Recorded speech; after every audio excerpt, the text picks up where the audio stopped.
just like a spark that's breaking out. Can't make a stop, can't turn back now. We know that there's no room for doubt. No, we can't turn back now. I see danger in your eyes. They know we'll burn down the night. Coming just like the sunrise. You know that we're gonna light it up. Tonight, we're gonna light it up. Tonight, we're gonna light it up. Just like the sunrise, we're gonna light it up.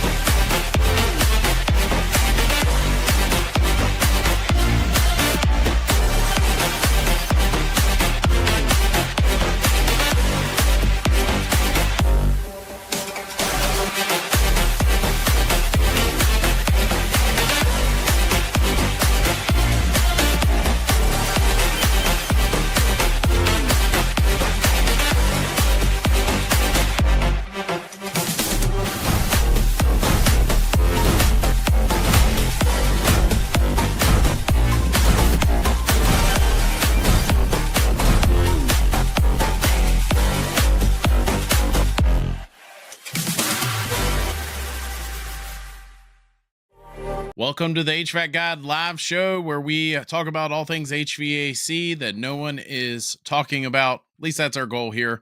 Provide something that you can't get elsewhere.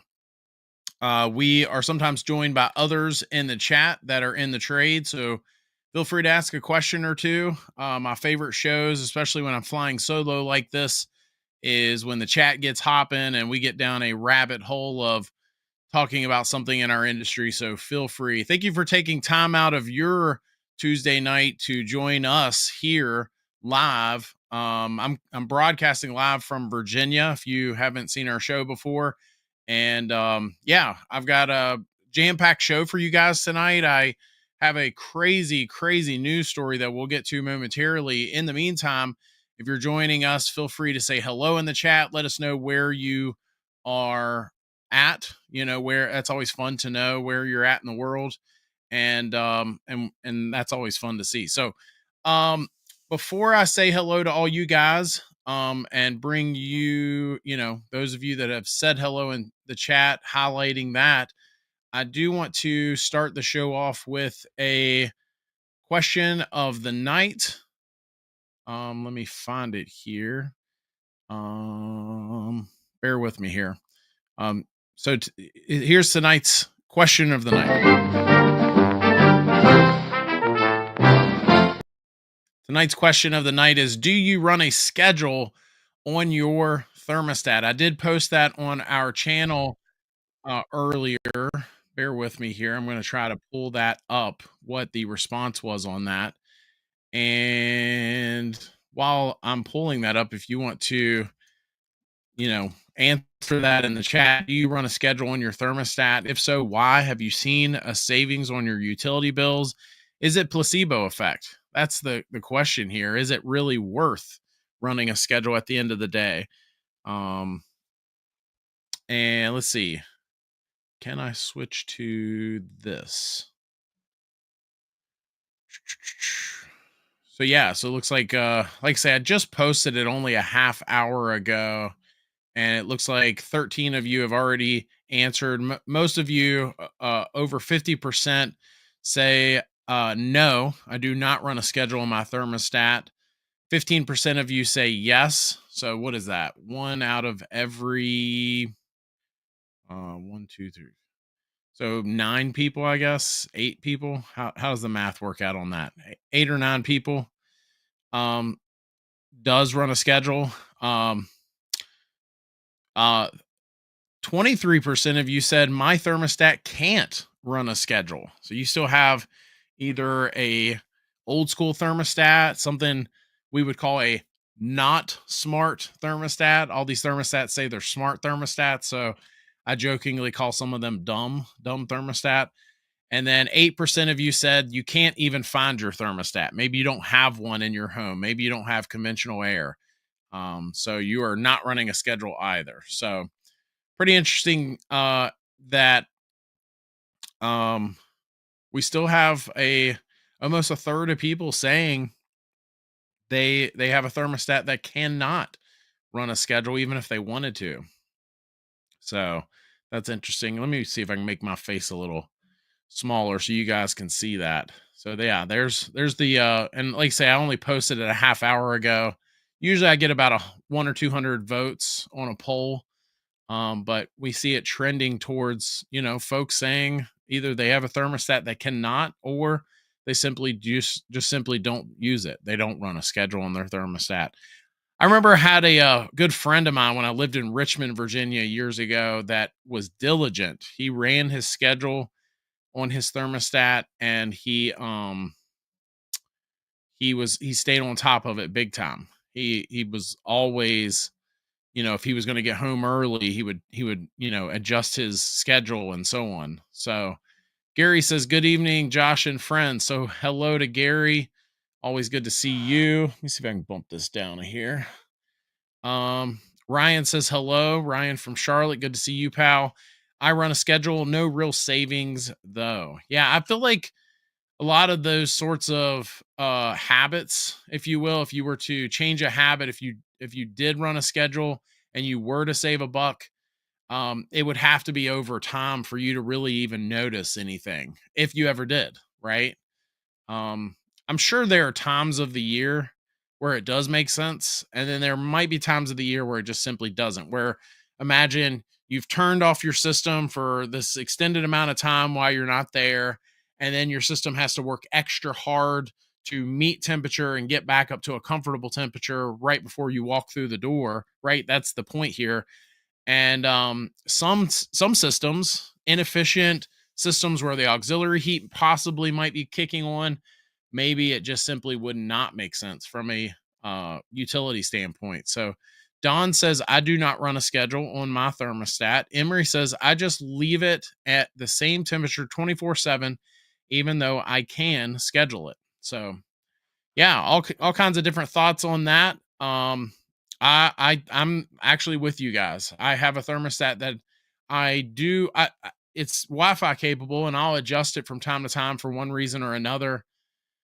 Maybe if I know I'm not going to be home for an extended amount of time, maybe I'll adjust that, but I do not run it on a schedule. But I will admit, my wife works from home. I'm working from home sometimes, and maybe that's more of the reason why we don't run a schedule. So Emery says, does Daikin make it own T-stars? I think you're asking, does Daikin make their own thermostats? So they don't package anything, but I do know that they do. I don't even know what the word is. They contract it out. Maybe that's the right word. Some of the manufacturing sometimes. I think that might be what they've described to me in some cases. But it's not like you're getting a Nest or a Honeywell thermostat with a Daikin sticker on it. I have seen other manufacturers do that. One in particular takes a Honeywell, some of the old Honeywell thermostats, and they would simply put their emblem on there. One thing I forgot to do at the beginning of the show, if you guys will allow, and that is if I could just take a moment to pay the bills and thank the sponsor of tonight's show. Bear with me here, and I'll be with you in just a moment. Are you still using this old remote to control your AC? Upgrade to the Klima Smart Controller and unlock a host of smart functions to help you reduce energy consumption by 30% and automate home climate. And the best part, it's compatible with all brands of air conditioners, mini splits, and heat pumps. Now you can control your AC from anywhere in the world, schedule your AC, see your bills in real time, switch off your AC automatically based on occupancy, and even detect open windows. Everything to keep energy consumption as optimized as possible. Upgrade your AC experience today. Now, I know you guys are thinking, oh, you did that on purpose. You were talking all about thermostats. I promise I did not do that on purpose. I just simply forgot to play that at the beginning of the show. And then as we were talking about thermostats, so yeah, Boldr is one of our new sponsors. And so thank you to those folks for sponsoring our show. Yeah, let's get to tonight's crazy news story. So bear with me as I get moved over to that. This news story comes from an elementary school in Maryland, and it's a little bit of a different read, if you will. Let me make my face a little smaller here. And what I mean by that about it being a different read, it's not like our typical article that I will sometimes see, in for a news station. So they've written it from there. There is a part here where this fella named Adam Pugnoko, um, is the person that wrote this beginning. And then as we move further down in the article, you'll see where we actually get to read the manuscript from a meeting, from a committee meeting or board of education. Maybe it's the school board, possibly. I'm not sure. We'll get to that in just a second. But I thought it was very interesting. I have not finished this, so I actually don't know how this ends. But I did read some of it enough to go, ooh, this is very interesting. So again, coming out of Maryland, very, very recent. In fact, this was written today or launched today, March 25th. So let's see. Adam says, last week, I wrote about the PTA president of New Hampshire Estates Elementary School had testified before the school board that, quote, every single staff member and student is breathing in mold, unquote, at her school.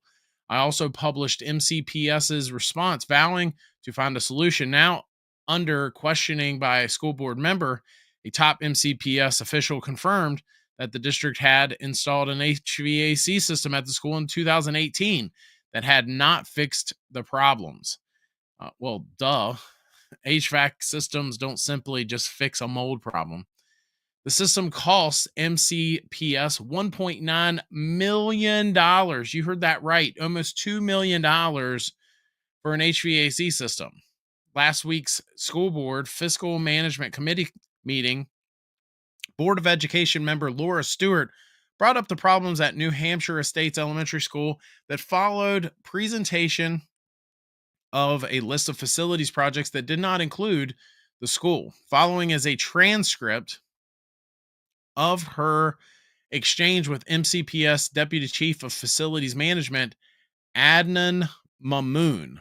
Okay, so as we move through this transcript, I'm going to just simply refer to them as Ms. Stewart and Mr. Mamoon because as you'll see, it has their entire title and name at the beginning of each one of their statements. So yeah, this is very interesting. So check this out. Ms. Stewart says, a school became news this last week, New Hampshire Estates. I do not see it on the list. I did look up to see when was the last time they were renovated was 1988. That was actually a renovation, so it was built, I believe, maybe in the 40s or 50s. I can't remember.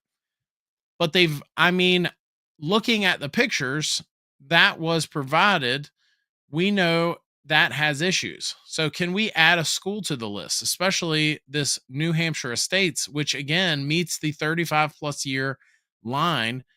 I don't know how hard your line is here. Mr. Mamoon says, no, again, the contract we have with them is for all the facilities. And so, oh man, so they didn't even, this is going to be rough because they put every, in here. So anyway, bear with me, guys. We were more focusing on the timing, making sure that we had enough time to review a certain number of schools before the next CIP capital budget cycle. We can certainly look to add New Hampshire Estates. I don't think that would be an issue. One of the things I wanted to point out, again, we know the challenges of New Hampshire Estates, and I've been there several times, and we're working closely with the schools to address the issues. And while I'm here, I'm going to provide an update that we would have given the update to the board anyway, based on the testimony we've heard, is that there are several things that's happening here. We have our inner air quality team visiting the school.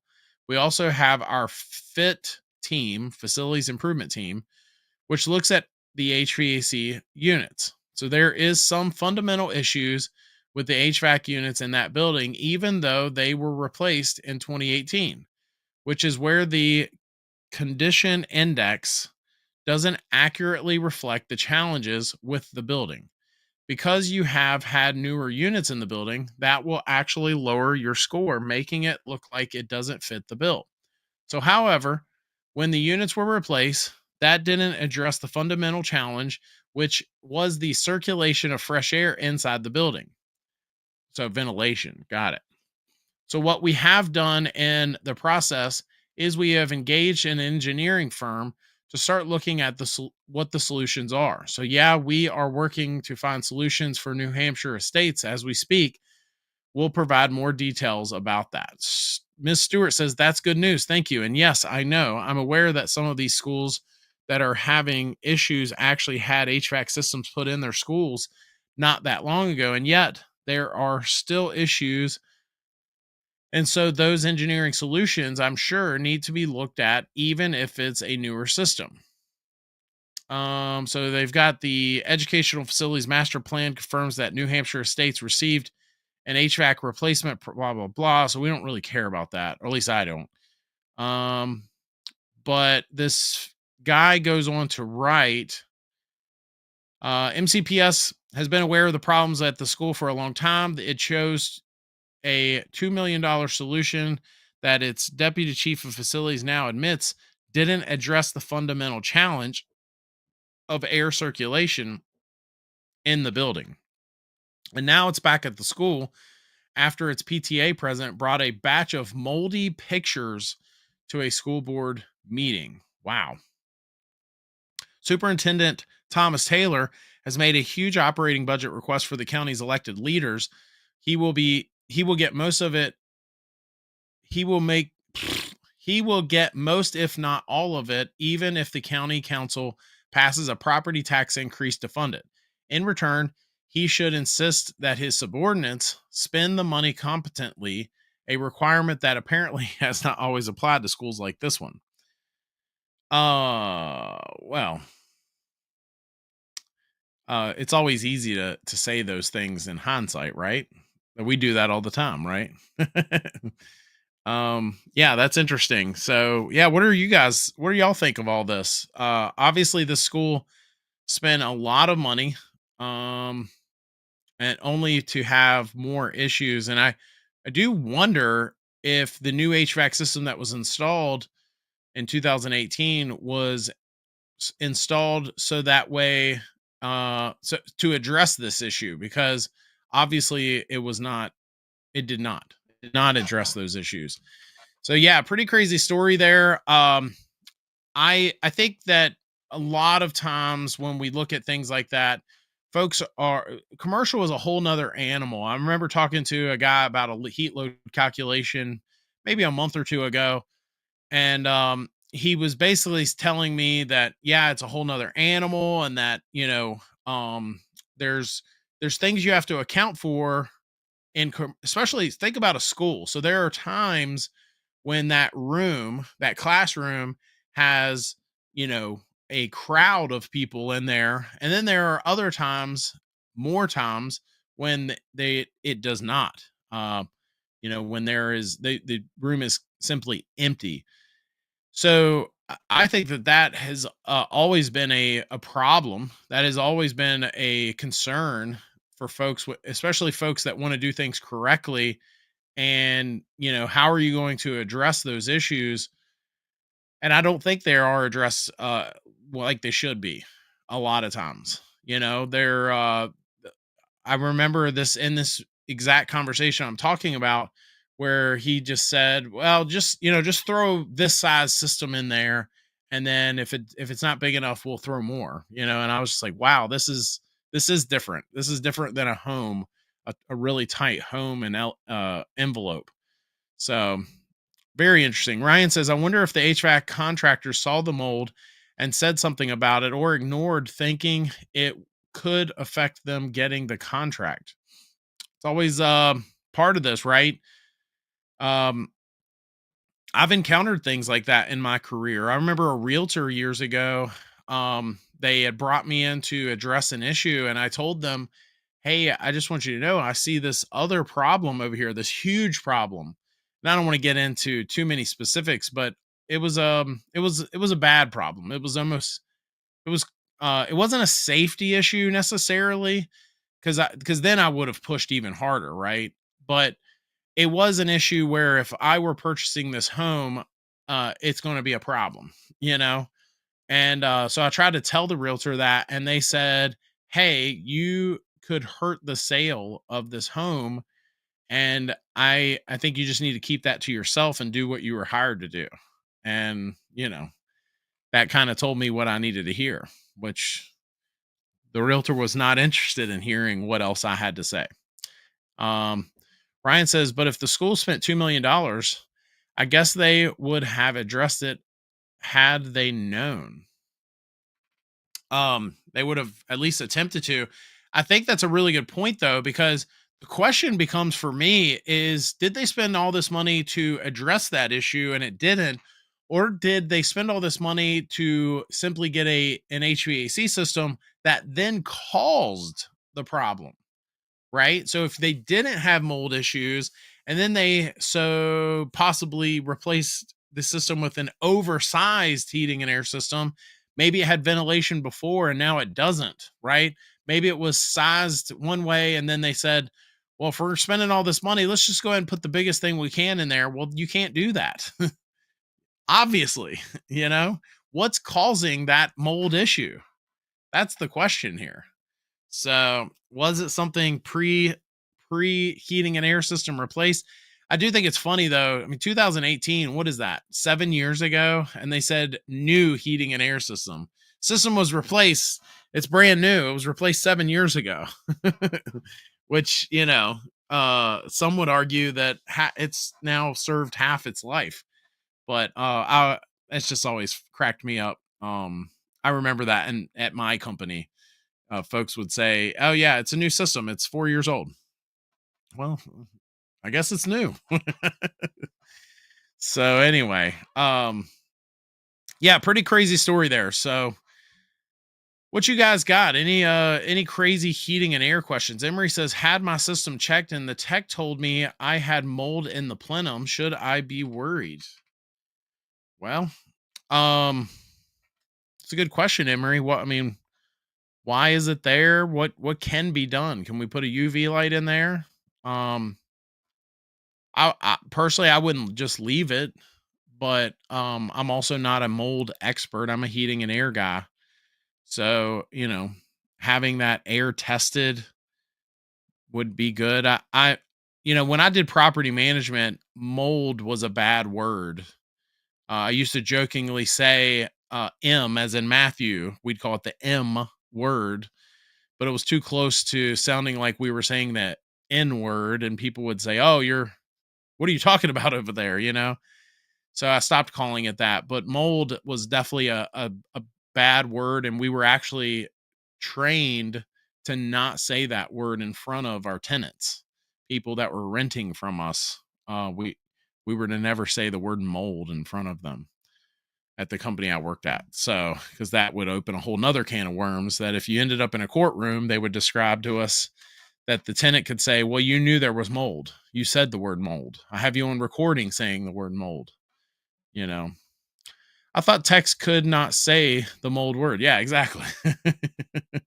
Ryan knew exactly where I was going there. How the mold formed inside plenum. Yeah, good question. How is it there, Emery? Emery may not know, but that's a question to be answered, right? Why is it there? How did it get there? Is that mold sweating? Mold. Is that duct sweating? Do we have another issue or two there? What do we need to look at there? Yeah, pretty crazy. I was supposed to have a guest on tonight's show. And if Ben happens to see this, I do want to apologize to him. I don't think I got an email from him I normally send out an introductory email asking for a few things, and it's possible that I didn't send it. I'm pretty sure I did, but maybe he didn't see mine, or, he's a busy guy. So But I do want to have Ben on 1 week. He's in charge of all of the training, and I don't know what his title is right off top of my head, but he's basically um when it comes to any trainings or education at Daikin, Ben is either in charge of it or involved in it in some way. So it'll be really cool to hear his perspective on all the changes that we're up against and some of the challenges that heating and air guys and plumbers, homeowners are facing when it comes to, all of these changes. Cuz I'm sure it could be quite a task to, you got all these folks that are learning what we all learned in the last, 50 years, right? When I got in this trade, we were using the same technologies and practices that we had used for 40, 50 years before that. And then now this industry is just changing dramatically, big time, with all the technologies, the refrigerants, the um you know inventions, all the crazy things that we're seeing come out in our industry. Ryan says maybe they had an improperly installed humidifier or had the plenum wasn't sealed. Yeah, maybe.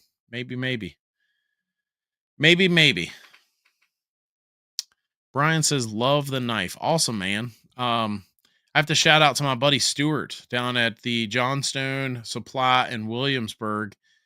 He actually donated that to me for my show that week. So for those of you that don't know what Brian's talking about, we did a giveaway on our channel a few weeks back when we hit a milestone. I don't know if it was the one we hit 150,000 subscribers. I think it was. And so we did a giveaway, and Brian says the hat fits great. Nice, man. Yeah, so we did a giveaway, and I got to tell y'all, the giveaways were interesting because I spent more money shipping that stuff than I did on the items that were being shipped in some cases. Not all cases, but in a bunch of the cases. So I was like, shoot, I might as well just ship everybody something from Amazon or something, rather than these hats and cups that I have. So I bet I have 100 of those cups or more. We had some advertising dollars from one of our companies at my heating and air company, and the girl that worked for me, she bought a whole bunch of cups, so I still have a whole lot of those cups. So Ryan says thank you for the hat and cups. Awesome. You're welcome. It's almost camping season. We have an RV. I'm going to put a bunch of those cups in our RV. So a bunch of Griffin Air cups. Griffin Air. But yeah, pretty cool. I got a video I'm working on soon. I sat in a class at HVAC Excellence that I want to tell you guys about. So the class was put on by a guy named James, what is his name? Branyan, I think. And we might be actually doing a video with him on our channel soon too. He said he would. But James, I don't know all of his titles or accolades, but give me just a second. I'm going to try to find it. He works at Daikin, and I can't remember if he's the only one or if he's one of the only people in America that has received the I'm going to say it wrong, but I think it's Tukame, something like that title. So it's sort of like so they have their dojo, and they have all these words that they use that remind me of something you would hear in some of the martial arts that are out there. And he holds the title of basically a master, like a black belt or whatever. And I'm sure hopefully he is on our channel so he can fix all this. I'm sure shoot, what's the word? I'm sure I'm not doing him justice. But anyway, so he's either the only one or one of the only folks that hold that title in America. There's a bunch of them in Japan, I think, and maybe other parts of the world, but there's only one or not very many here in America that hold that title. And James did a talk on brazing. So he holds that title in brazing. Like, it's a big deal to be able to braze correctly when you're brazing these systems and copper and aluminum and all these different things. Anyway, he gave a class on brazing, and I went to that, and there was, I don't know, 100, 150 people in the room. And it was weird because, I learned a lot in there for sure, but there were folks that were in there as well that were like, hey, I've been doing this trade for decades. I remember one guy said, I've been doing this for, 35 years. And I just found out for the first time that I've been doing it wrong all this time. And, I've never claimed to be, because brazing itself is almost an art. Heat and air guys that can braze really good, like a really good joint, and get it to flow right and get it to pull up into the joint itself. And it's an art. I remember having a guy that worked with me that I saw him do one, and I said, you're going to do all of them if I'm on the job with you from now on. And anyway, so James did that class, and it was just so cool because there were, like I said, there were probably hundreds, if not thousands of years of experience, all in that room, if you added it all up. And, guys were like, man, nobody's ever taught me what you're teaching me right now. And it all made total sense what he was teaching.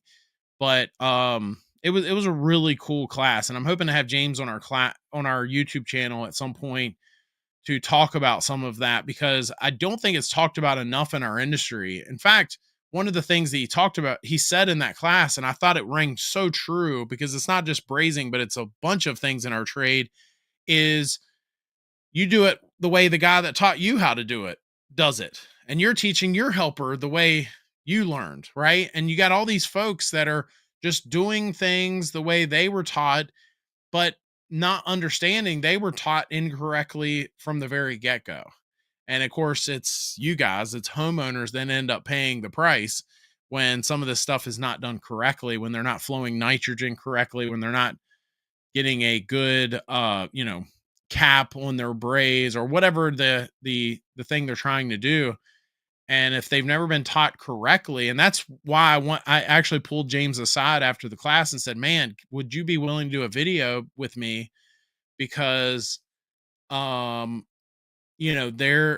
think that we need to get and he said that, he's like, I want to get this information out more. And I was like, I pulled him aside after the class and said, well, let's do it. Let's do a video or two and try to get some of this information out better, because, folks just aren't, in some cases don't even know they're doing it wrong, so I cannot wait to do that. So back to our chat here. Brian says, my RV hits Shredfest next month. Nice. I don't know what Shredfest is, but it sounds like a lot of fun. I got all excited for Daikin Hero, no go for VRV3. Okay. I went to the Daikin Hero class at HVAC Excellence. Mark McQuay gave the talk, and it was really good. It's way over my head in some cases because I don't do a whole lot of he says it's a one-wheel event. Got it. But yeah, I don't do a lot of commercial, but it was still really cool. I went there just to kind of, get more info on all of that, and it was very interesting. Did you see any YouTubers there? So I saw a few folks. I don't know if y'all know who Brett Wetzel is, but he's the host of the Advanced Refrigeration podcast. He was there. I even told him while I was there, I was like, half the time when you're talking, you're up here and I'm down here, and I don't even know what you're talking about because you're on another level. So he is a really smart guy. So he was there. Jennifer Manzo was there. I went to her class, and that was pretty good. Ty Branneman was there. He's been on our show. And I didn't get to go to his class because I think I was actually in that Brazing class I was just telling you about during his class, but I heard a lot of good things about Ty's class. So they were all there.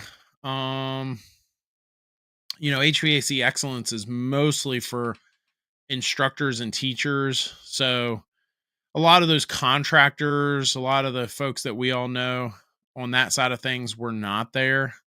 But there was a few others. There's the guy that does the True Tech tools. I think he was there. I think he's got a podcast and a few others. But yeah, so it was pretty cool to see the folks that I did see.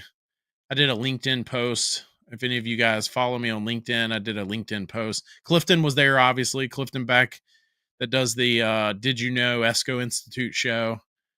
So that was cool. In fact, I got to sit in his booth and do my show. That's where I was at last week. I was sitting in his booth. So that was kind of cool. Let's see. Brian says brazing is an art. Add a cap tube to 7/8 inch copper. Yeah. No thanks. Isn't the industry moving to press fittings more for installs and repairs at this point? That's what everybody keeps saying.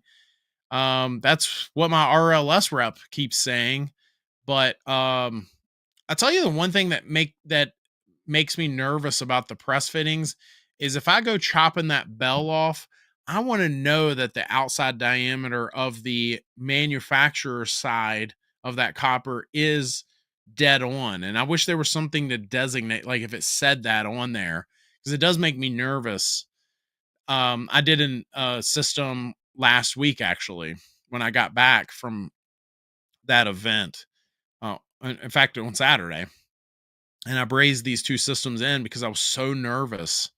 I was like, if I go chopping those bells off and the outside diameter is either too small or too big for me to get my fitting on there. Now later I found out from the rep for that company that it would have been fine. I could have chopped it off and pressed, but I was just so nervous about that. So yeah, we'll see. What is the Daikin Hero, a commercial unit? So Daikin Hero is the equivalent to like the Daikin One Cloud in residential.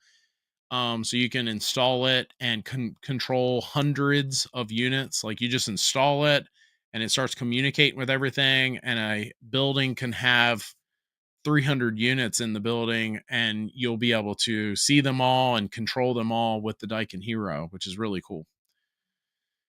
Here is a monitoring software. LD says, good evening, Guy. Joining quite late. Thank you for joining. Appreciate it. I'm sorry for murdering your name. Brian says Bergman. I don't know if you're asking if Bergman was there, but he was not. At least I didn't see him. The guy from ACA was there with the beard. He was there. Yeah. So there were a lot of people there, but so I probably consume more of the entertaining shows like mine. I like to think that mine is educational, but also a little entertaining, hopefully, especially when we have a guest.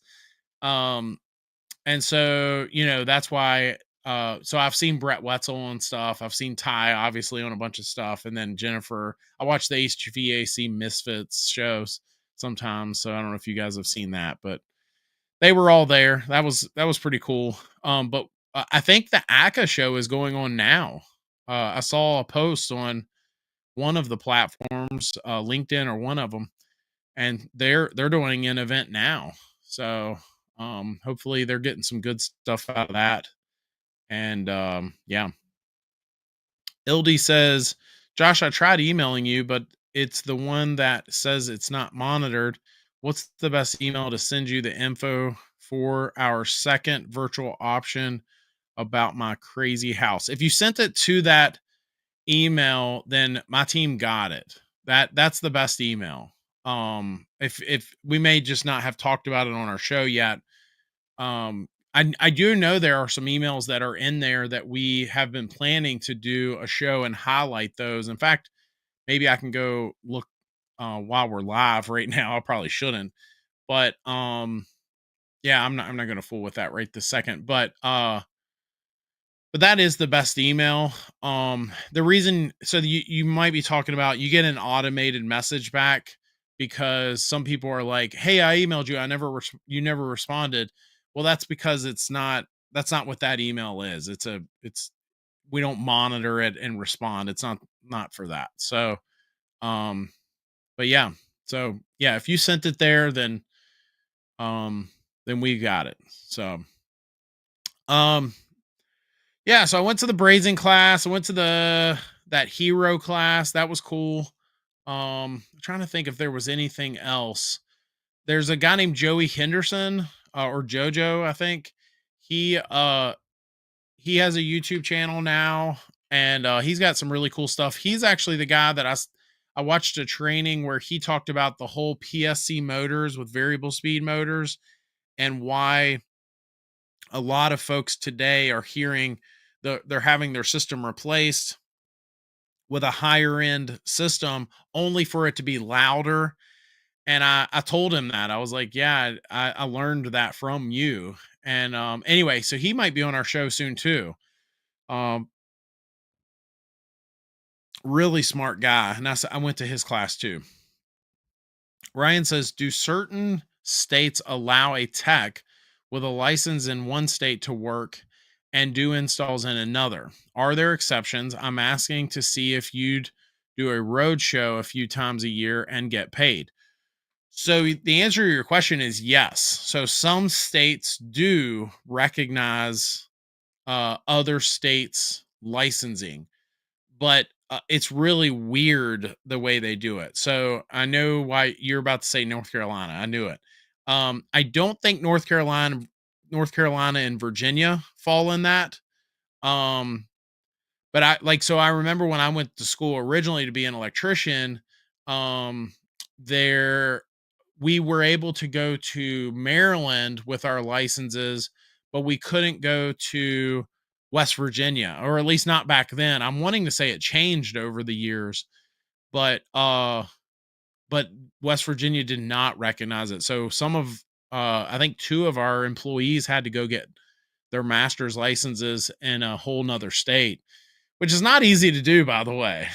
So kudos to them. I mean, if you're able to get a master's license in multiple states, that's really cool. So Ryan says, me in North Carolina hired you to install a system for content and paid you for the installation. LOL. Yeah, I would not be able to do that, but I don't know, maybe if you find out that you are putting a system in, maybe I'll still hit the road with a camera and come down. But obviously whoever's putting the system in would have to be okay with that. And not everyone is. So Brian says only a few states care, usually union. Pulling a permit is the issue. Yeah, that is the issue, right? So a lot of folks are not licensed that do work, but it's not a problem. There's no policing it. It only becomes a problem when there's a big problem or when it comes to pulling a permit. At least that's how Virginia is. There's nobody really policing it. Now I have heard of states where they do police it hard, where they have even run sting operations. I think we covered that on our show one time, where I'm wanting to say it was Texas, but I could be wrong. But there was a state where they were running a sting operation and these guys would come to the house to do certain type of work and found out that that they were not licensed, and they were I don't know if they were throwing them in jail or just fining them or whatever, but they were definitely policing that. So Ildy says, OMG, yes, sign me up too. You can film my house already enough to teach people what not to do and then how to fix it. Yeah. I'm sure your contractor would love that if I was there with a camera and telling them all the stuff they're doing wrong. Wouldn't it be great if we could do that on every single install though? I've always said that you could do a job and I could do a job and I could probably go find 5 things you did wrong and you could probably come find 5 things I did wrong, right? There's always more than one way to do something. And I think at the end of the day, if you just get a technician that cares, that is half the battle, right? Finding someone that cares enough to do the job right, even if I might have done it a different way, maybe there was a way to do it where it was a little less sloppy or something like that. If they at least care enough to, to do things as neat as possible, they care enough to flow nitrogen when they're brazing, and they care enough to purge, and they care enough to pull a triple vacuum, and they care enough to to make sure all the um electrical connections are tight. I went behind a guy actually just like, well, 2 weeks ago, and I was telling him that I was able to pull on the wire and it came right out of the spade connector. And he's like, well, it was working. And I'm like, yeah, but that's how you burn people's houses down. Yeah, it was working, but that loose wire creates heat. And here we go, because somebody always says when they see this, so some guy's gonna see this video in the future, maybe, just maybe, and then put some jerky comment because they always say, oh, you're just using scare tactics. No, dude, you're burning people's houses down. If you haven't yet, you will. Because I mean, how many times have you grabbed, just tomorrow, go to a heat kit that's running and reach up in there and grab some of the wires. Don't get shocked. But if you touch some of the wires, you'll notice some are warmer than others. And that's how they get, that's it. That's it. That if you get a loose connection, it'll start to get hotter and hotter and hotter until eventually it does catch on fire. And so anyway, that just really, really bothered me when somebody says, well, it was working. Well, I don't care if it was working. Electrical is my biggest pet peeve. It really is. It always annoys me when somebody's like, well, I know how to do electrical. Just because you know how to do you learned how to wire a 3-way switch does not mean you know how to do electrical. It does not mean that you're not going to burn somebody's house down, because you just might if you keep sloppy work. As a homeowner, I want it registered more than permitted. Obviously, both is great. Yep. We get sold by the salespeople that their team cares. Then the installers come and do mediocre or bad jobs. Yeah, that's the case in some companies, but I would argue that it's not the case at all. Every company. That was one of the things that I got big time spoiled at my company, because I had that guy I was just telling y'all about that could braze. He could do duct work. Like, no, I mean, he was an art. I mean, he was just awesome. And he was almost 70. He's been in a few of our YouTube videos. I might be getting him to do another one. His name's Kenny. Used to work for me. We might be doing a YouTube video together soon. Can't wait to do that one too. You guys stay tuned for that one, because that's gonna be a fun one. I don't want to tell you yet what it'll be about, because I'm gonna pick on him if we do it. But anyway, Kenny liked doing installs, and he was good at it, and he did care, and he had more experience than anyone I ever met on it. He was just, I got spoiled. Our best installer was a guy that, you know, was doing heating and air when I was born. So Brian says, we chased a Fujitsu VRF comm issue weeks. We would find something and then gone. Then back, finally stopped. So did you ever find it though? Because I'm curious how you found it. Those comm issues, it can. So I've seen systems where just having the communication cable too close to some electronic device.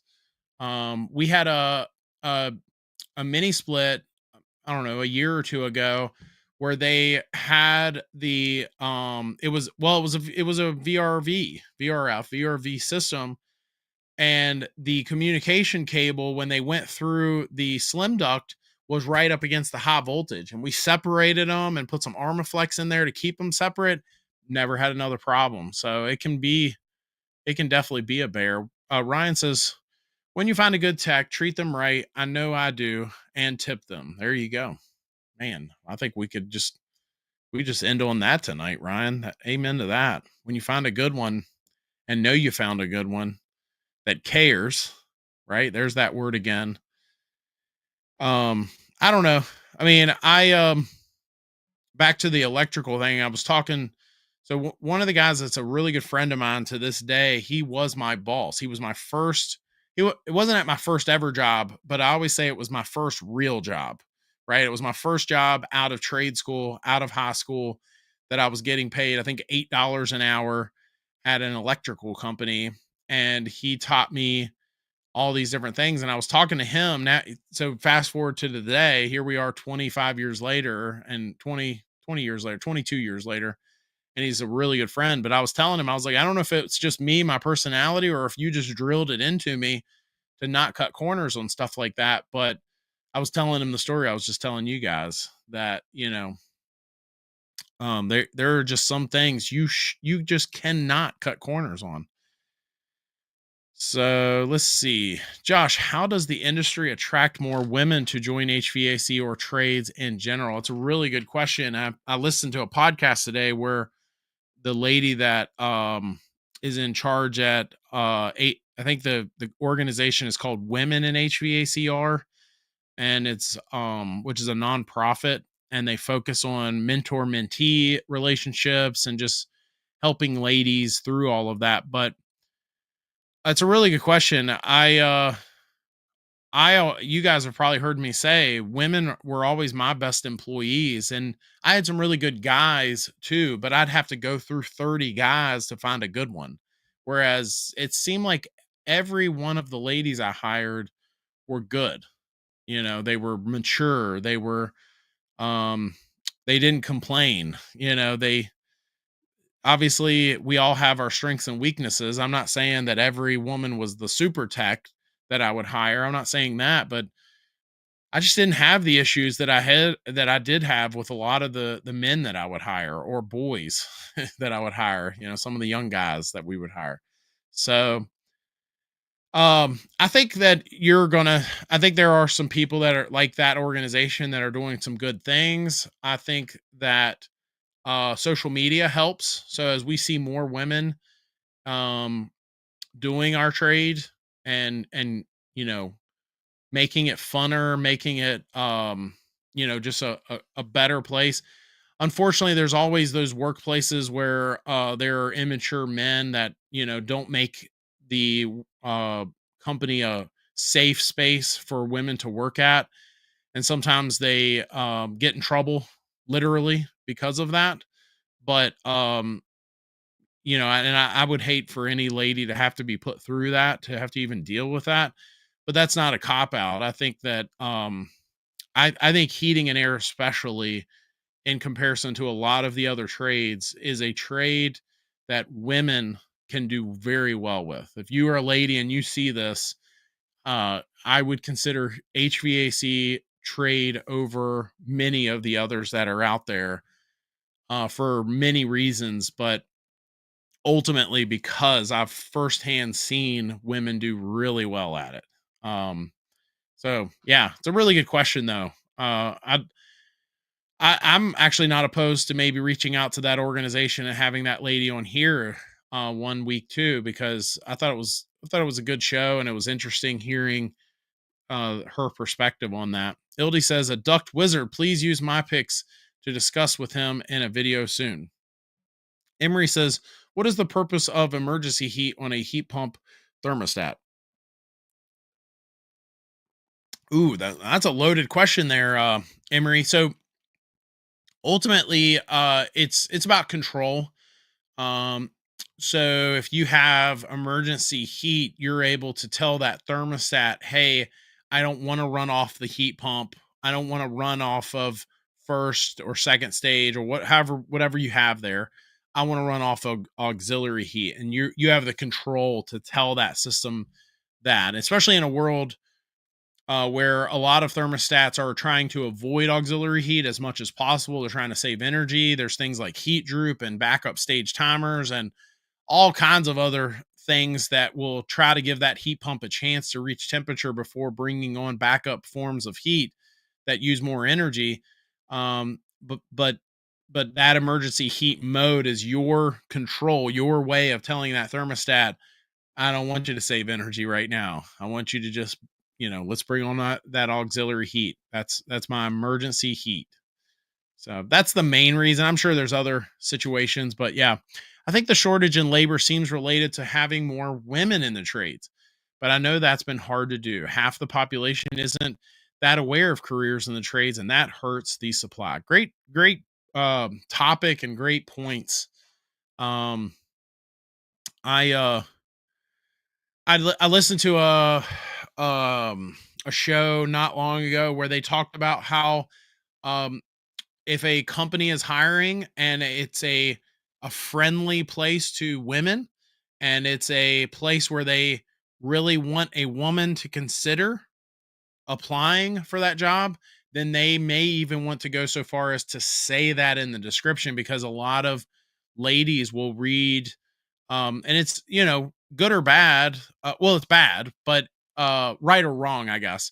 Um is the better way to say it. When they read some job descriptions, that whether they're using words that are more masculine or they're using words that would lead them to believe that that company would not even consider a woman, that company needs to go for as far as saying, hey, women, please apply. Equal opportunity employer here.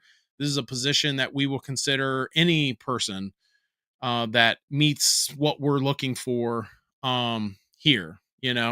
Now obviously, that again, everybody has their strengths and weaknesses, and if no matter their gender at all, if it's a blue collar job and they're going to have to get their hands dirty, and then the person that applies, man or woman, is not willing to do the job, they're not willing to climb a ladder, they're not willing to get in a crawl space, well, then maybe they're not a fit, right? But you know I I think it's a really good point. Really good. A lot of you guys know I'm a big fan of our trade and what it can offer ladies specifically, and hopefully, I don't know that we'll ever get to a day that the majority of people in our trade are women. But how cool would that be if it was, um maybe especially when you compare it to other trades, you know I think it'd be cool. Brian says lots of wire nuts, butt connectors only. Biggest was a signal amplifier with a loose connection in a hidden box, not hidden on the wall unmarked. Oh wow, so you had a lot of things to chase there on that communication issue. Wow. Only the solid women would show up mentally. Uh Hello, sorry I'm late. Hey Bob, good to see you, buddy. Not safe for anybody sometimes. Hub Jeep says, my new Bosch central unit does not remove humidity. For the first time, I see that may be black mold around my ceiling ducts. I wish I still had my old R22 unit. Hub Jeep, I did a video on this exact topic. If you go to my channel and search for Bosch or search for, I can't remember what the I can't remember what the video is called, but it's something to the effect of Bosch high humidity or something like that. And there are a few things that you'll be able to do to make that system. Now, just in general, it's a non-communicating inverter system, so it's not ever going to dehumidify as well as some of the other systems that are out there. But setting the capacity switch, make sure that's set, making sure the airflow is set correctly, set it even lower if you can. Um, you're going to lose sensible capacity, but you'll gain latent capacity, meaning it'll dehumidify better. And then finally, flipping on with some models, you flip on dip switch 4, which is the target cooling set point that it looks for on that saturation temperature coming back from the evaporator coil. And you're going to increase that for that target. So it'll be a colder coil. It'll remove more humidity. And so you must be in a warm climate, though, if you're already worrying about humidity. Because some of us are still cold, daggone it. Today wasn't too bad. I think it got up maybe to the high 50s here in Virginia. I can't remember, but I don't remember it being warm today. So, Hub Jeep, think about adding a whole house dehumidifier and change airspeed lower. Yep. What's the title? Kids breathing mold. Yeah, so we talked about earlier in the show, Mystic, if you go back and watch the beginning, a story where an elementary school, they're breathing mold at that school. So it was a very interesting story we shared there. Higher efficiency is less moisture removal. The black mold is probably no insulation on supply boots, maybe one sentence. Not always, Brian. I'm gonna have to buck you on that one a little bit. Higher efficiency does not always mean less moisture removal. I would argue that some communicating inverter systems dehumidify better only because they run longer to reach temperature. So might buck you on that one a little. As we are wrapping up, I've got a few more questions here, but do me a favor, even if you've done it before, if you know a good Apple in our industry, you know a good heating and air, electrical, or plumbing company, drop their name in the chat and where they're located. And I would like to highlight them right here on the screen and show some love to some of the good companies that are out there. So drop those in the chat as well. And you never know, we might be able to send some business to those good apples. Send them your way, them their way, because you said their name, and you might have someone in your area that saw it. Ryan says, Josh, last question: is that Bosch issue an issue for all non-communicating inverter systems, or just the Bosch? I think it's for all. All not, because if you think about the technology in general and how it operates, the alls it cares about, it's a very cool technology. I have a Bosch in my own home, you know. Hisense makes a non-communicating inverter system. I've actually talked to the folks at Daikin and said, hey, I don't know that Daikin will ever get there because they're so far, that's old news now. For those of you that don't know, Daikin's a sponsor on our show, and they're also the company I sold at my company, but they're just, they got the Altherma coming out. So they're looking at air to water. Air to water technology, and that itself dehumidifies, or at least I've been told dehumidifies really well. But in general, Ryan, yes. If you think about the non-communicating inverter systems, they're already by default going to not, especially if they're not set up correctly and the airflow is not set right and all of that, because you've got a system that will not always have long run times, and it's going to reach temperatures pretty quickly. And you've got to do things to manipulate that and increase your latent capacity as much as possible. Hang until the end. Nice show, Josh. Good to visit and with you and the regulars around here. Thanks, Gary. Yeah, we're gonna like I said, we're gonna have some guests coming up here soon.